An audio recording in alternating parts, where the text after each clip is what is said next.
Yesterday we had all these, the reports of Coach Prime to Vegas is just growing and growing and growing. Yesterday, literally, I'm putting this together to put on TV, right? Mm-hmm. How the story of Deion being linked to the Raiders, and about 15 minutes before I finished the story, I look at Instagram and happen to see Shedeur Sanders posting a Instagram story of the Raiders stadium saying legendary, which I found funny because it's not quite legendary. It's only like 3 years old, but I'll let you have it. I understand the point. It's on his chain now. Oh, legendary? Yeah, legendary. And that was just one line in the KFC commercial. That's kind of Shedeur. That's Shedeur's thing right now. He just looks and just goes, legend. He can't put anything else with it. It's just legendary. That's his thing now. Yeah, it's on his chain too. So, okay. He making money. He following dad. All right. Okay. He's following daddy. Got it. So, speaking of following dad, Deion was at a charity event in Vegas. Now, also speaking next to Antonio Pierce, mind you, as he's saying this. But Deion says, and I run the audio, but it was too muffled. Mary, don't worry. You didn't forget something. I was playing. It goes, "You are truly the best," Deion told Pierce. "Now I just need you to do one thing. I need you to draft those Sanders boys." And then AP goes, "Where they at?" Now,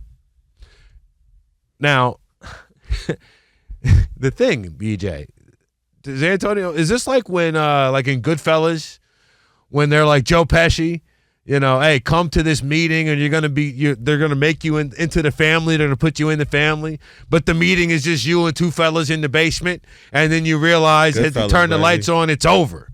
Right? Is Antonio Pierce getting walked into the dark basement in this moment? Because it feels like Antonio Pierce is getting walked into the dark basement. Like, we already dug the hole. Like that level of thing going on here, VJ, your take.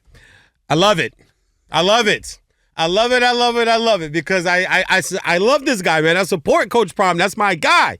And yes, this makes total sense. It's a great fit. There are a bunch of teams in the league that's a great fit for Deion. But honestly, hey, Vegas is one of them. It's Vegas.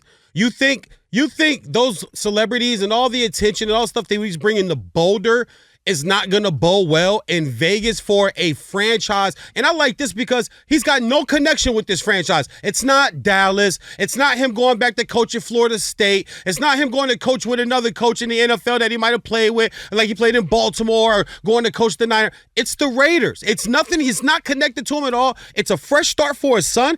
Number 1 overall pick. The Vegas Raiders select Shedeur Sanders, quarterback, Colorado. Perfect. You get his dad. Perfect timing. Off and running. You're not going to get Travis. That's fine. But you got a lot of good players there. You got a tight end. Whoo. You got a DN. Whoo. You got a running back. Whoo. You got weapons. Woo. You got some people there. Woo. You got some. Yeah. Deion tell you, I'm bringing my own luggage. I'm coming and I'm bringing luggage. But he's coming from the college world where he just recruited all these guys that he's going to go scout again for the draft. And he's going to be able to start faster. If this all happens, I'm speaking total and hypothetical. But you ask me how I feel about it, I would love to see this move, and I would love to see him build that franchise back to respectability. They are a brand, man. They're like one of the original brands of football, period. So and they've been horrible. Let's separate the two ideas, right? Okay. Option A and option B. Okay. All right, no, because right now we're doing like an A-B blend, right? We're thinking that all of this potentially could happen. That's the way we've addressed it thus far. Coach and son, gotcha. So let's say chances that Shedeur Sanders is a Vegas Raider, option A, give me your odds there, and chances that Deion Sanders is a Vegas Raider, option B, give me your odds there. Separate the two. Coach Prime, man, it's low. It's low because it would mean all the recruiting that you're doing now, and people do this all the time in this sport. Coaches still recruit up until the last minute of when they're going to leave, right? Sure. So I would give him, I would say 20%. 20% he's leaving Colorado and he's going to look, he's pitching. He's selling his kid. He's doing what Deion does. He's marketing, right? He goes there and he says, get them 2 boys. So he's helping us get it. I don't think so. Where do you think it falls for the quarterback? For the quarterback, I think it's maybe 80 to 90%. And the reason why is, so I go and I pull out the remainder of their schedule. They're the worst team in the league right now at 2-10.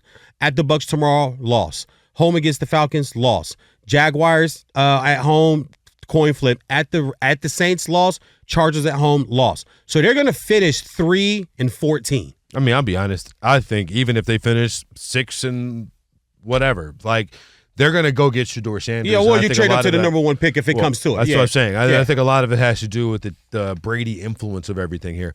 But the thing too, we're looking at all these rookie quarterbacks right now, right? We look at Bo Nix, who had started a little slow, been playing well thus far, but I mean, 1 touchdown, 4 picks in his first 5 games. But it's not blowing, not blowing anybody off the wall. He's winning. Jaden Daniels started out hot, now kind of came back down to earth. The one rookie that has been, as our producer Ian told me at the beginning of the day, there's only one rookie in the NFL who's been the best player at his position, and that's tight end Brock Bowers, who you said you would take with the number 1 overall pick. Telling you. Now, the value wouldn't have worked out in the way, but in terms of best offensive football player in this draft, when you're looking at it thus far, the argument is there. Should he be rookie of the year is the question. Yeah. Man. Well, see, that's tough because Jaden Daniels has had a cool-off period, but that's going to happen with rookie quarterbacks. That's going to happen in football, period. I call it the dog days of the fall and winter, man. When October turns in November, that's when the league really separates. Teams go on 4, 5, 6 game winning streaks, and then teams go on 4, 5, 6 game losing streaks. The league gets separated, in my opinion, like October 25th to like November 15th is when the league separates. So that's when you'll see a quarterback kind of like, look, Chicago's got a great defense, but at the end of the day, you got to think about it. It took a Hail Mary from Jaden Daniels to beat them. He didn't play well that day at all. Dallas goes in there, and Dallas defense rattles him around, and they're a 10.5-point favorite that day. We all sit here and we go, bro, we can't take in division double-digit spreads. We just can't. It's a division game. It's not going to be what people think. It's going to be a fist fight, and they could lose, and they did. So you can put tape on and find moments where he struggled, but because he started so hot and because he's a quarterback, this is still a quarterback league. It's still a quarterback sport. It's still a quarterback world. We're just all living in it. So if it comes down to, like last year, I thought it should have been Puka Nacua. I really thought it should have, but I understand why C.J. Stroud won it. Part of why he won it is because he's the quarterback. So he should be, but I just don't think he will win. I think he's the best rookie. Find me a better rookie, not just offensively. Find me a better rookie in the NFL this year than Brock Bowers. Jared Verse has been. He's having a great. I'm not picking nits. I feel you. Yeah. But no, you're right about Verse. Though I've been watching. I've been watching it. It's dope. But what Brock Bowers is doing on a bad team, Martin, he doesn't have a quarterback. And he's dominating like this. Well, I have a feeling he'll have one soon. Could you imagine Shedeur throwing to him? Man. Yes, I can. In fact, I think that everybody in Vegas can as well. And in fact, I think they can imagine it so much, they've been trying to make it happen. They'll screw it up. They'll win like these last 3 games. They'll screw up the number 1 pick. Watch. Well, the benefit that Vegas has in this is that right now, you have so many terrible teams that have already invested heavily in their quarterback.